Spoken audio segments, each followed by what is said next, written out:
À l'école, les écrans sont interdits. Je t'ai envoyé sur TikTok, c'est trop drôle. Sinon, on fait le trajet ensemble demain? Mais dans la vie de tous les jours, ils sont partout. Je regarde TikTok, une appli où on scrolle et c'est addictif un peu. On voit pas le temps passer. On est en train de perdre la communication, la parole, des échanges beaucoup plus sympas et beaucoup plus dans les émotions que par un appareil, quoi.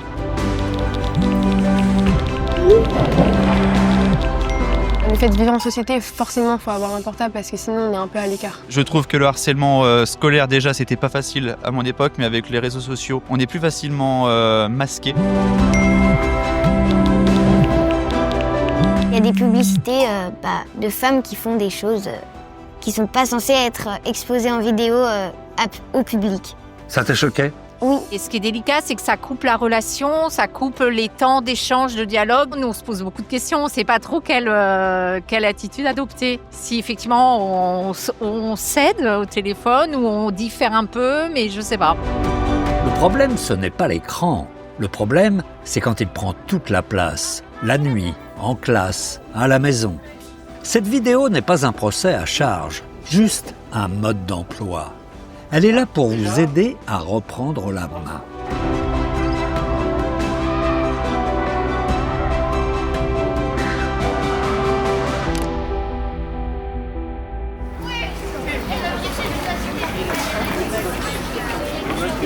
Tu regardes ton téléphone combien d'heures par jour ? En général, en semaine, je tourne à 3-4 heures et le week-end, je suis à 6-7. 8-7 heures. 4h30, 5h. 3 heures par jour environ. Et pendant les vacances, je peux faire les 6 heures facilement. Qu'est-ce que tu fais principalement sur ton smartphone ? Snapchat et TikTok. J'avais que WhatsApp, donc j'ai utilisé juste pour envoyer des messages ou jouer au téléphone. YouTube, WhatsApp et c'est tout. J'ai WhatsApp et je viens d'avoir Snapchat il y a 2 semaines. Qu'est-ce que ça peut poser comme problème d'être trop sur le téléphone portable ? On peut avoir des insomnies, on peut être addict. Du coup, ça tue nos relations avec nos amis et avec nos proches. Je me suis rendu compte que quand je l'utilisais, je commençais à être colérique et à m'énerver pour pas grand-chose. Je trouve que ça a des côtés néfastes niveau vue et même niveau attention. Le fait de trop en dépendre, des fois, tu n'arrives pas à rester concentré. Ça nous prend un peu comme dans une bulle. On n'est plus que dans ça, quoi, quand on en fait. Et du coup, on devient plus flemmard. Moi, là, je suis un peu flemmard de faire des choses et tout. À l'école, pas de téléphone dans la journée ? Parce qu'il faut les mettre dans une pochette ? À l'entrée, on met le téléphone dans la pochette et après, on le met dans notre sac et à la fin de la journée, on le débloque avec des espèces de badges métalliques. T'en penses quoi, toi ? En vrai, c'est un bon système, no phone. C'est mieux parce que avant les élèves, ils étaient trop tentés de sortir leur téléphone de leur poche et du coup, là, c'est mieux dans les pochettes, etc. Le téléphone, c'est pas vraiment... Ça peut être utile pour le travail, mais sinon, on n'en a pas vraiment besoin pour vivre. Quand on demande aux jeunes, généralement 3 thèmes ressortent toujours. Le sommeil, la concentration et la pression sociale. Pourquoi le téléphone prend autant de place dans la vie des ados aujourd'hui ? La difficulté de gestion du temps sur un téléphone, c'est qu'il est par définition multi-usage. On peut l'utiliser pour se déplacer dans l'environnement, on peut l'utiliser pour parler avec ses copains, pour interagir avec ses copains, et qu'à l'adolescence, c'est quand même ce qu'on aime faire le plus au monde, c'est d'interagir avec son groupe social d'appartenance. Parce qu'au moment où vous rentrez dans la puberté, se crée un décalage de développement de 2 grandes régions dans le cerveau humain.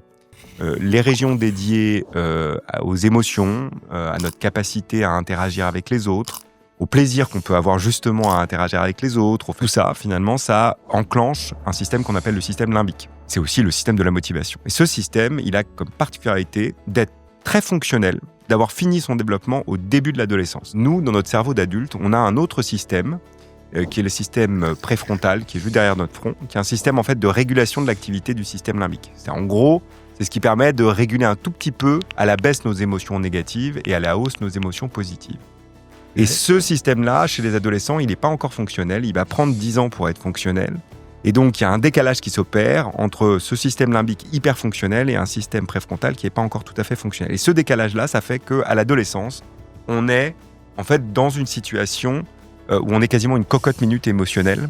D'accord. Et tout ce qu'on va faire, il faut bien le comprendre comme ça, tout ce que fait un adolescent, c'est pour maximiser les récompenses sociales. Parce que, justement, ils n'ont pas ce mécanisme de régulation du cortex préfrontal. Quand je travaille, j'ai mon téléphone à côté de moi et c'est une distraction. Dans le sens où je commence à travailler mes maths et je reçois une notification et direct c'est un réflexe d'ouvrir mon téléphone. Du coup, je suis obligée de le mettre quelque part d'autre pour éviter de regarder mon téléphone. Parce que c'est vrai que c'est vraiment une attraction. Enfin, on a vraiment l'impression que on est obligé de faire ça. Qu'est-ce qui se passe dans le cerveau d'un ado quand il reçoit une notification sur son téléphone? Il va se passer exactement la même chose que dans le cerveau d'un adulte ou dans le cerveau d'un enfant. C'est-à-dire que automatiquement notre attention, on appelle l'attention exogène, va être captée par cette information. Dès qu'il y a une notification, captation de notre attention exogène. Et donc, c'est-à-dire que si j'étais en train de suivre un cours, parce que ça arrive parfois dans une salle de classe, et ben par définition, je ne peux pas être attentif à ce qui est en train de se passer à ce moment-là. Est-ce que vous avez des ados chez vous? Oui, un adolescent de 15 ans. Est-ce qu'il utilise beaucoup son téléphone portable? Oui, il l'utilise beaucoup. Ouais, trop. Il le sait lui-même, il le dit, mais voilà. C'est difficile, hein. C'est une addiction. Hein. Oui, lui, beaucoup, TikTok. Beaucoup, il fait peut-être 4 heures par jour. Ouais, à peu près. Beaucoup. Ma nièce jeune, elle a eu son premier téléphone à 13 ans. Je crois que sa mère a dû mettre un holà pour éviter que ça passe trop de temps sur son téléphone, ouais. Vous pensez qu'il faut qu'on fixe des règles? Oui, c'est essentiel. Pour les enfants, oui, évidemment. Est-ce que vous utilisez beaucoup votre smartphone? Oui, monsieur, j'utilise beaucoup mon smartphone. Pour tout. Faire quoi? Tout. Des virements, la banque, la recherche, les jeux, les photos, les albums photos, tout. Les réseaux sociaux? Aussi, pardon. Oui, lesquels? bien sûr. Facebook et Instagram en particulier. Ok. Vous y passez beaucoup de temps? Oui. 3 heures peut-être par jour. 4-5 heures? Ah, quand même. Oui, c'est beaucoup, oui. On n'est pas des bons exemples. Après, j'estime qu'on est plus adulte et qu'on a plus sa capacité de recul par rapport à l'utilisation du smartphone. Alors comment poser des limites à nos enfants quand nous-mêmes avons du mal à nous en poser? Le problème n'est pas la mauvaise volonté, c'est plutôt qu'on est tous embarqués dans les mêmes habitudes. Pourquoi les écrans deviennent-ils aussi vite ou peuvent-ils devenir aussi vite finalement un sujet de conflit, voire de dispute au sein de la famille? Alors en fait, il faut voir que les écrans en eux-mêmes ne sont pas forcément un sujet de dispute tant que l'adolescent n'a pas de smartphone.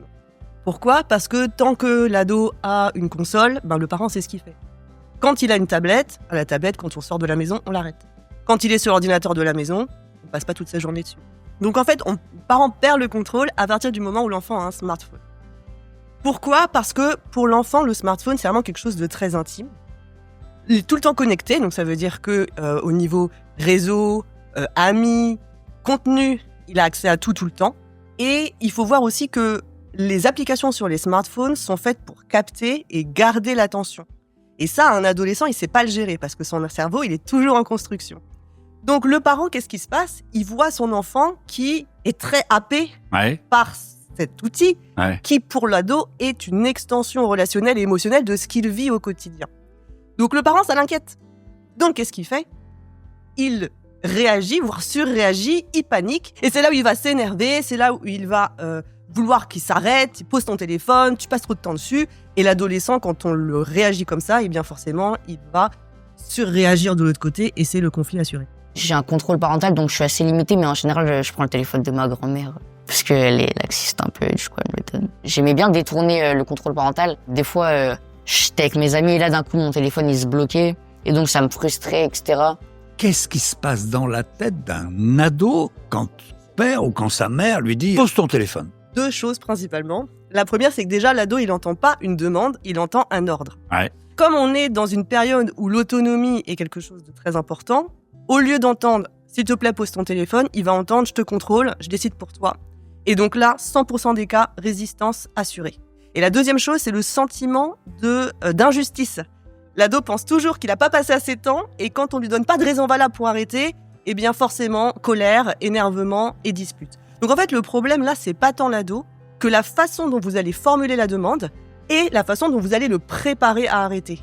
Comment on fait en fait pour reprendre de la main sans être non plus hypocrite, parce que nous aussi, en tant qu'adultes, finalement, on est vulnérable aux écrans. Moi, j'utilise une méthode que j'ai inventée qui s'appelle la méthode des 3 C, qui repose sur 3 piliers. Le premier, c'est la clarté. poser des règles claires qui changent pas au gré du vent.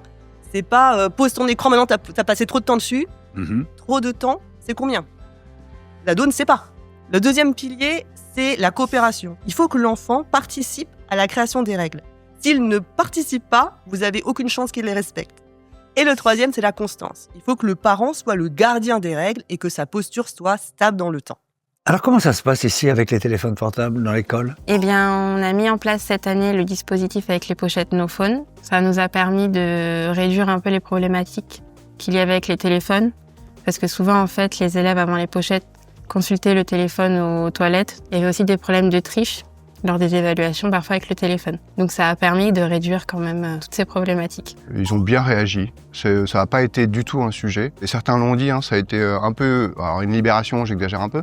Mais en tout cas, pour certains, il n'y a plus cette idée que le téléphone est dans la poche et que on pourrait le sortir pour regarder. Donc moi, je pense que ça les libère d'un poids. D'avoir à l'esprit que je vais peut-être pouvoir sortir mon téléphone à un moment ou à un autre. On sent qu'il y a peut-être un peu plus d'épanouissement des élèves dans la cour, où ils parlent, où il n'y a pas forcément aussi de problèmes qui peuvent être liés au harcèlement en ligne.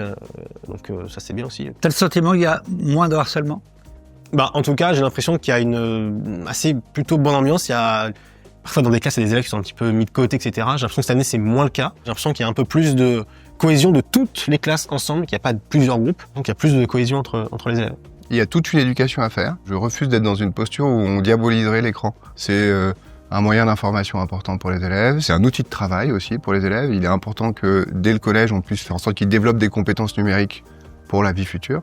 Et en même temps, la problématique des écrans, c'est l'usage qu'on en fait. C'est pas l'écran lui-même. Donc c'est comment est-ce qu'on accompagne les élèves sur un bon usage des outils numériques.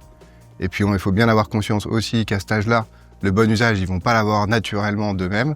Et donc, c'est comment on les éduque à en avoir un bon usage, comment on fait de la prévention sur les dangers qui peuvent exister, et comment on les aide aussi à contrôler. On fait intervenir des associations surtout sur l'usage du numérique. En fait, on a e-enfance qui intervient et l'Aro Even aussi. En fait, on essaye d'intervenir sur tous les niveaux de la 6e à la 3e et adapter l'intervention à l'âge. Lors de la réunion de pré-rentrée, le chef d'établissement et Madame Evenot, ils présentent les réseaux en disant surtout aux parents qu'il y a un âge pour tout et effectivement à 13 ans ou à 12 ans, il n'y a pas à être sur Snapchat ou TikTok.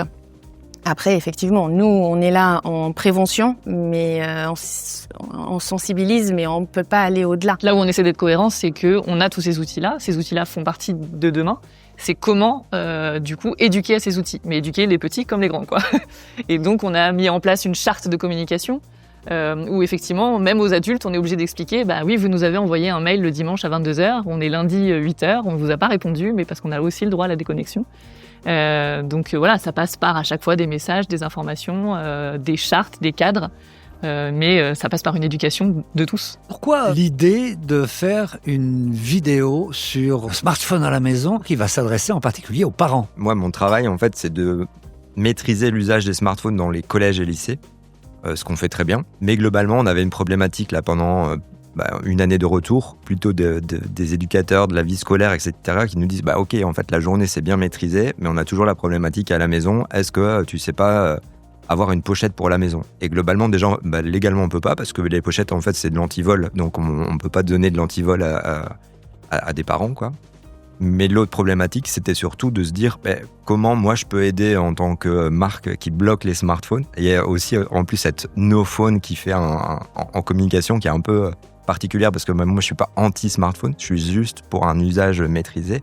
Et je voulais juste aider les parents à avoir un usage raisonné de ces smartphones. Parce que globalement, il y a des parents qui sont sur la partie anti-écran ou dans l'autre sens, on a aussi des parents qui sont en mode hyper laxiste, qui surveillent rien.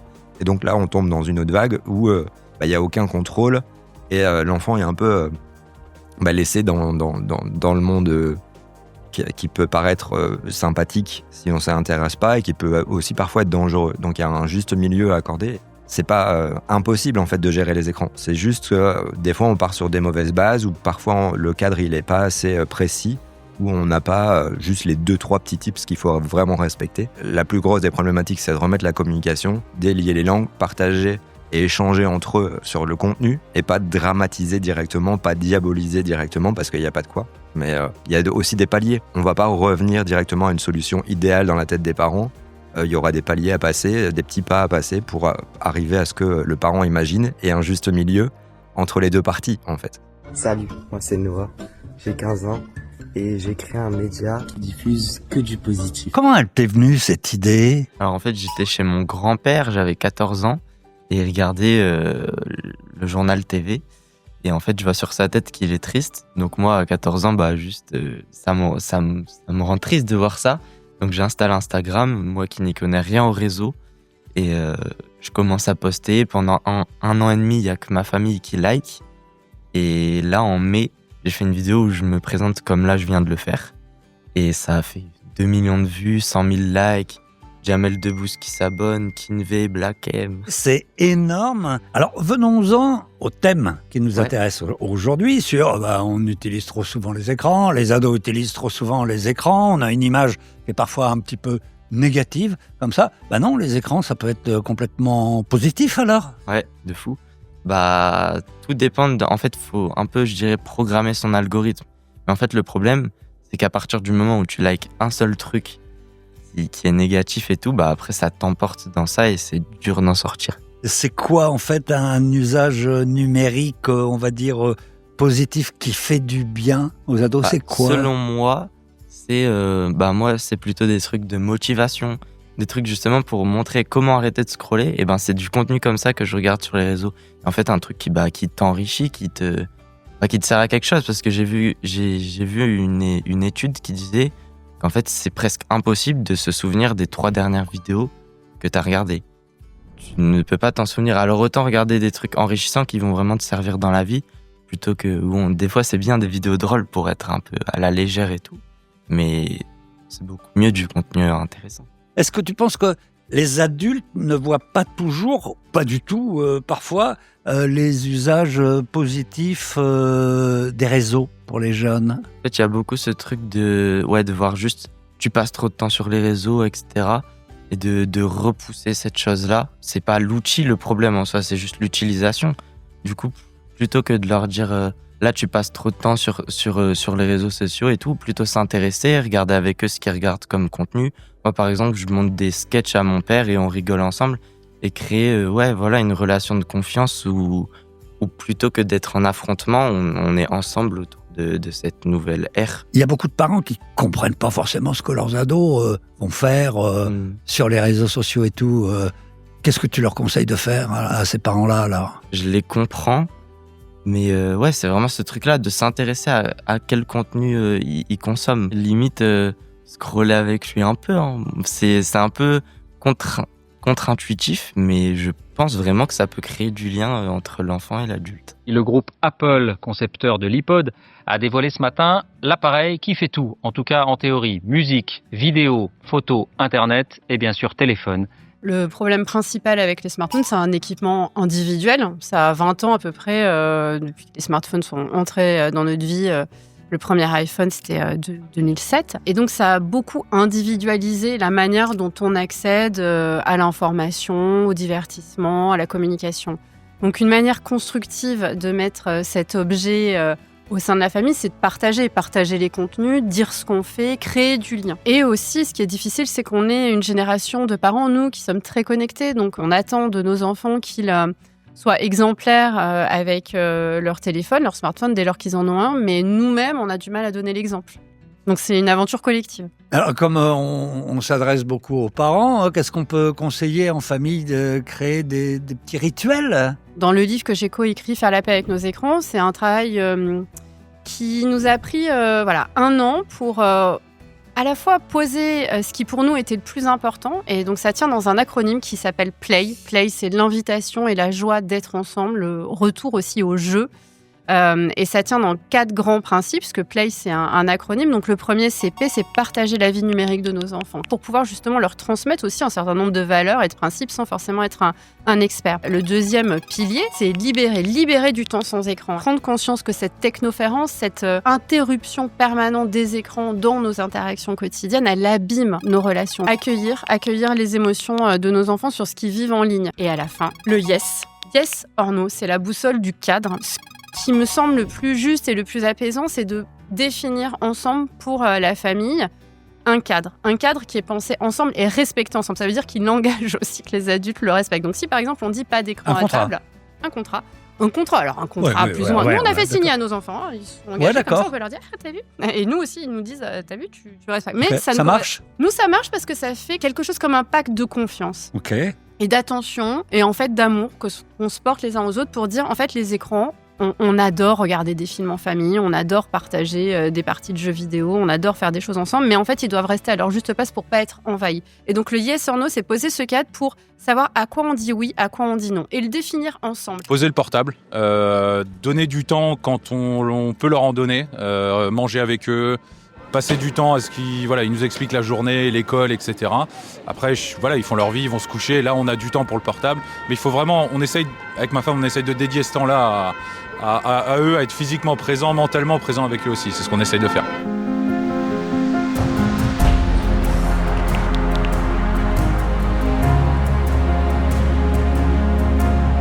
Si on devait commencer par une seule règle, c'est laquelle ?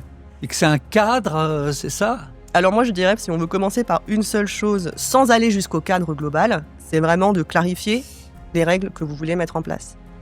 Juste clarifier en fait. De quels horaires on parle, de combien de temps d'écran on parle par jour, de quel moment avec ou sans écran, de quelle zone, juste clarifier pour qu'il n'y ait pas de débat sur on avait dit qu'à 21h t'arrêtes, à 21h t'arrêtes. Moi j'aime bien dire pas de téléphone avant l'école, pas surstimuler le cerveau, pas de téléphone pendant les repas, pas de téléphone quand on regarde un film en famille pour pas scroller en même temps qu'on regarde, pas de téléphone dans la chambre la nuit ou en tout cas passer une certaine heure. Qu'est-ce que vous répondez aux parents qui vous disent quels conseils vous me donnez pour une bonne utilisation du smartphone de mon ado ? Parlez avec vos adolescents pour savoir exactement ce qu'ils font sur les réseaux. Discutez avec eux, quels sont leurs usages réels. Je rappelle, on a des conditions générales d'utilisation des réseaux sociaux, c'est pas de réseaux sociaux avant 13 ans. La deuxième chose, c'est de rappeler à chacune de ces familles qu'un adolescent, par définition, ça se développe à son propre rythme. Les meilleurs observateurs des comportements de leurs enfants, ça reste les parents. Donc il faut savoir, est-ce qu'ils ont un degré de maturité suffisant pour utiliser ces appareils ? Les sensibiliser sur le sommeil, extrêmement important. Pas d'écran dans la chambre.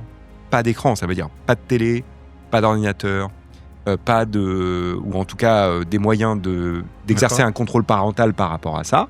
On réfléchit à une progressivité. C'est-à-dire que comment on va, qu'est-ce qu'on va accepter à 13 ans, qu'est-ce qu'on va accepter à 15 ans, qu'est-ce qu'on va accepter à 17 ans.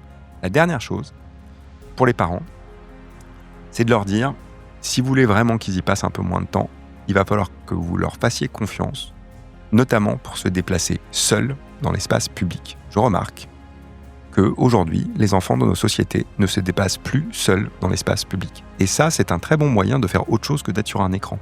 C'est-à-dire d'être dans l'espace public sans avoir d'AirTag pour savoir où on est, et que simplement les enfants puissent librement circuler dans nos sociétés. Je rappelle qu'il y a 20 ans, le périmètre d'action d'un enfant de 9-10 ans autour de son domicile, c'était 4 km. Aujourd'hui, c'est 300 mètres. Comment on parle des risques d'Internet sans finalement semer la panique partout ? C'est important d'en parler, mais je crois que les enfants, ils ont surtout besoin d'entendre que leurs parents, que les adultes sont là aussi pour les protéger dans l'espace numérique. Et que dans cet espace numérique, c'est un espace de droit où ils sont aussi protégés, mais où ils ont aussi des responsabilités. Peut-être qu'on ne dit pas assez aux enfants qu'à partir du moment où ils s'engagent en ligne, où ils vont avoir un compte sur un réseau social, on va leur demander d'écrire ou de réagir et que ça engage leurs responsabilités. Donc ce qui est important pour les parents, c'est de leur donner cette information-là et de leur dire « je suis là, même dans cet espace-là, quoi qu'il arrive, je serai là pour t'aider. » Parce qu'en fait, souvent les enfants se sentent seuls et quand ils vont se retrouver confrontés à un contenu choquant ou à une personne malveillante, ils vont se sentir en faute. Parce qu'ils vont être choqués, ils ne vont pas oser en parler. Donc oser parler des risques, c'est donner aussi à ces enfants les moyens d'agir. Et agir tout simplement en appelant au secours, en leur disant « Papa, maman, j'ai vu quelque chose qui m'a mis mal à l'aise, qui m'a fait peur. Il y a une personne qui m'a mal parlé. Il y a quelqu'un qui me demande des choses bizarres. » Et pouvoir dire à son enfant « C'est pas grave, tu n'es pas responsable, je suis là pour t'aider, on va trouver des solutions. » Et ça, c'est déjà une parole rassurante qui est à la portée de tous les parents et qui leur demande pas d'être experts du numérique. Des fois, il y a des choses pas de notre âge qu'on voit passer, mais sans notre consentement, et du coup, On les passe, mais on voit quand même. Et surtout, il y a des choses que moi, j'aime pas du tout. Des gens qui disent venez jouer avec moi et je vous offre ta. Et comme ça, eux, ils font une vidéo qui gagne plein de trucs. Et au final, je suis même pas sûr que les petits qui viennent jouer, ils gagnent quelque chose, quoi. Les arnaques. Voilà. Il faut effectivement, en amont, lui donner des clés pour agir. C'est-à-dire lui dire, ça peut arriver. Tu peux te retrouver face à du contenu choquant, ou peut-être qu'un camarade va te demander de regarder quelque chose que tu n'as pas envie. Tu as le droit de dire non. Voilà, tu n'es pas obligé de regarder quelque chose pour te faire accepter, pour te faire aimer par les autres, parce que c'est souvent un enjeu, surtout au collège où il y a l'enjeu de popularité, d'être accepté. Et puis si quelque chose te dérange, on va voir comment ensuite t'en protéger. L'autre parole importante, c'est de dire, et on voit aujourd'hui que le cyberharcèlement est quand même un phénomène qui continue à grossir, hein. Un adolescent sur 4 est concerné, c'est énorme. Donc de dire, ça peut arriver, mais c'est interdit. Tu n'as pas le droit d'insulter quelqu'un d'autre, tu n'as pas le droit de mal te comporter avec quelqu'un, et si quelqu'un le fait avec toi, c'est anormal. En fait, ces mots, c'est important de les mettre tout de suite, parce que si on dit que la première moquerie, la première parole malveillante est interdite, ça peut permettre d'enrayer tout de suite une situation avant qu'elle devienne du cyberharcèlement. Qu'est-ce qui est dangereux en fait ? Est-ce que c'est l'écran lui-même ou est-ce que c'est ce qu'il remplace ? On parle souvent d'activité compétitrice. Ouais. Globalement, l'écran, on a 2 domaines sur lesquels il n'y a aucun doute sur les données scientifiques qu'on a, c'est le sommeil et la sédentarité. Sommeil, si vous utilisez un écran, alors on peut peut-être faire les différentes bornes d'âge, mais entre 0 et 3 ans, ça a n'importe quel moment de la journée où vous utilisez un écran, ça va avoir un effet négatif sur votre sommeil parce que votre sommeil est polyphasique. Il s'opère à n'importe quel moment de la journée. Donc, toute exposition aux écrans à n'importe quel moment de la journée va interférer avec la qualité du sommeil. Entre 3 et 6, en fait, le sommeil est biphasique. C'est la sieste et le moment où on dort pendant la nuit. Donc, pas d'exposition au moins 1 heure avant ces 2 moments et ces 2 plages de sommeil. Et puis, pour le reste des enfants et des adolescents, c'est pas d'écran au moins 1 heure avant d'aller se coucher, parce que si on est exposé aux écrans 1 heure avant d'aller se coucher, l'exposition en fait à la lumière artificielle, c'est ça qui produit en fait l'effet. C'est ça, le vrai problème, c'est la lumière artificielle. Ouais, c'est la lumière artificielle. Alors, on parle de lumière bleue, mais en fait, même si vous mettez un filtre, le problème c'est que c'est l'exposition à de la lumière artificielle proche des yeux, puisque quand on a un smartphone ou une tablette, surtout quand on la regarde dans le noir, ça émet énormément de lumière artificielle et ça dérègle la libération de la mélatonine qui régule le cycle veille-sommeil. Quand vous touchez au sommeil, en fait, vous allez impacter tout ce qui relève de la sphère de la santé physique, de la santé mentale et des apprentissages. Puis la deuxième chose, c'est la sédentarité. Que quand vous êtes, par définition, et là on parle bien d'activité compétitrice, quand je suis assis dans un canapé, par définition, je ne bouge pas, je ne me déplace pas dans mon environnement, je ne fais pas de sport et je ne fais pas d'autres types d'activités. Et encore une fois, c'est pas du tout anodin. Si vous augmentez la sédentarité, vous augmentez les risques d'obésité, vous augmentez les risques de maladies cardiovasculaires avant 35 ans. Ça va s'opérer vite, en fait, les impacts. Donc, c'est pour ça qu'on dit, attention au temps d'écran global. Mais pour ces 2 raisons-là. Concrètement, comment on met en place cette zone de no fun ? Moi, je conseille déjà, avant de rentrer dans la zone qu'on a décidé, d'avoir une boîte, un carton, où chaque individu qui va rentrer dans cette zone-là va poser son téléphone avant de rentrer. Comme ça évite les tentations dans la zone. Et la deuxième chose qu'il est possible de faire, c'est également une affiche, typiquement, qu'on peut mettre sur le frigo. Comme ça, à chaque fois qu'on passe devant, on se rappelle la règle sans que les parents aient besoin de leur dire. Où on va dessiner, par exemple, les zones. Canapé entouré en vert, c'est OK. Salle de bain, on dessine la baignoire, on barre. C'est non, et on peut mettre en face les horaires en fonction des personnes, les horaires auxquels ils ont droit. On parle souvent d'une durée acceptable. Quel est votre point de vue là-dessus, concernant les ados ? La durée, c'est un petit peu compliqué parce que souvent les ados, ils ont aussi du temps d'écran en divertissement, loisirs, et du temps d'écran scolaire, travail. Donc le temps d'écran scolaire, en général, moi je le rentre pas dans le cadre. Par contre, le temps de loisirs, je pense qu'il faut limiter. Alors ça peut être 1 heure, 1 heure et demie, 2 heures. On déconseille plus de 2 heures, mais ça, c'est à discuter avec l'enfant en fonction de ce qu'il fait également, parce qu'il n'y a pas que le temps qui compte, il y a également l'usage. C'est des discussions, c'est des limites où on lui dit que c'est pour son bien et qu'on peut faire différemment et qu'il n'a pas forcément besoin de ce moment-là et que c'est plus un moment de communication avec nous en live plutôt qu'avec son téléphone. C'est la prise de conscience, en fait, on ne peut pas faire autrement. S'ils n'en ont pas conscience, ils peuvent pas, c'est eux qui doivent être acteurs de leur changement. On ne peut pas le faire à leur place, à part leur expliquer, leur donner des règles et leur dire qu'on leur fait confiance, qu'ils sont capables de faire autrement. En fait, on a l'impression, par exemple, que la génération du dessus, elle nous juge, elle se croit supérieure, et on entend souvent génération perdue. Donc nous, ça nous aide pas trop à avoir confiance pour nous confier sur nos problèmes. Moi, du coup, par exemple, ma mère, elle a fait l'effort d'installer Instagram. Et du coup, elle répond aux commentaires de mes abonnés. Des fois, je lui envoie des vidéos qui... en fait, comme ça nous fait des refs en commun. Et du coup, même, elle s'adapte au langage, tu sais, dans la famille. Elle des fois, pour blaguer, elle dit wesh ou elle dit du vocabulaire comme ça. Et en fait, ça crée une relation de confiance. Et après, l'enfant, moi, par exemple, du coup, j'ai plus de facilité à me confier sur des sujets à mes parents. Je suis pas juste dans ma chambre et tout seul avec mes problèmes. J'ose leur en parler parce qu'on a passé des bons moments ensemble. Et en fait, faire ce truc que l'enfant te voit un peu comme un pote. Moi, je conseillerais du coup l'application Link. C'est en gros, tu peux faire le lien entre l'enfant et les parents. Du coup, l'enfant, il va noter ses émotions, il va noter qu'est-ce qui se passe dans sa vie actuellement, quel est son problème, etc. Et le parent, il va pouvoir consulter. Et donc, ça va créer du lien parce qu'avec le numérique, c'est plus facile que de parler en face à face. Il faut peut-être aussi entretenir les alternatives dans d'autres activités, savoir clairement sortir de ces écrans, quoi. Pour rendre ces alternatives désirables, il faut les ressentir soi-même. Il y a beaucoup de parents, certains en tout cas, qui se mettre des pressions pour cocher des cases, faire des choses en dehors de la maison sans écran et qui n'ont pas forcément de plaisir à le faire. Donc je pense qu'il y a un vrai... Et on ne transmet bien que ce qu'on ressent, que ce qu'on arrive à incarner en même temps d'une manière assez sincère. Si nous-mêmes on a du plaisir, on va être beaucoup plus en facilité de le transmettre à nos enfants. Donc posons-nous la question de qu'est-ce qu'on aime faire ? Est-ce qu'on aime dessiner ? Est-ce qu'on aime danser ? Est-ce qu'on aime bricoler ? Et à partir de là, progressivement, essayer de trouver des espaces et ne pas s'imposer, en fait, à tout prix, des alternatives que l'on ne désire pas. Oui, mais il faut que les alternatives soient attractives, parce qu'on sait à quel point ce qu'on nous propose sur les écrans est souvent attractif. Justement. Oui, on a parfois l'impression de lutter, de proposer à nos enfants des courgettes bouillies, alors qu'à côté, il y a du fondant au chocolat. C'est un combat qu'on ne pourra pas gagner seul en tant que parent. Donc il faut aussi prendre conscience qu'il faut sortir de ce face-à-face toxique entre...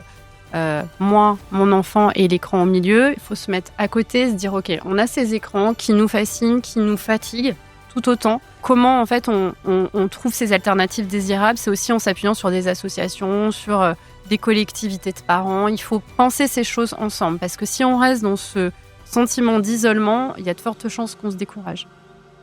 J'ai déjà dit à ma mère que si elle me confisquait mon téléphone, ça me posait pas de problème parce que finalement, des fois, ça fait du bien de relâcher le téléphone parce que il y a d'autres choses à faire en vérité. On essaye de ne pas leur donner cette habitude un peu de tout numérique où papa, maman sont un peu dans leur coin avec le téléphone. Voilà, on essaie de poser le téléphone, de leur donner du temps physiquement. C'est pas toujours évident, mais de plus en plus, j'essaye de le faire. Je fais de mon mieux. Les écrans ne vont pas disparaître. Ils font partie de nos vies, de nos soirées, de nos conversations. Le véritable enjeu, ce n'est pas de couper, ce n'est pas de surveiller chaque minute, c'est de retrouver l'équilibre. Pas de guerre entre parents et ados, juste un cadre qui protège et un dialogue qui tient. Les écrans sont là, à nous de choisir comment on vit avec, à nous de décider de la place qu'on leur donne, à nous de reprendre la main.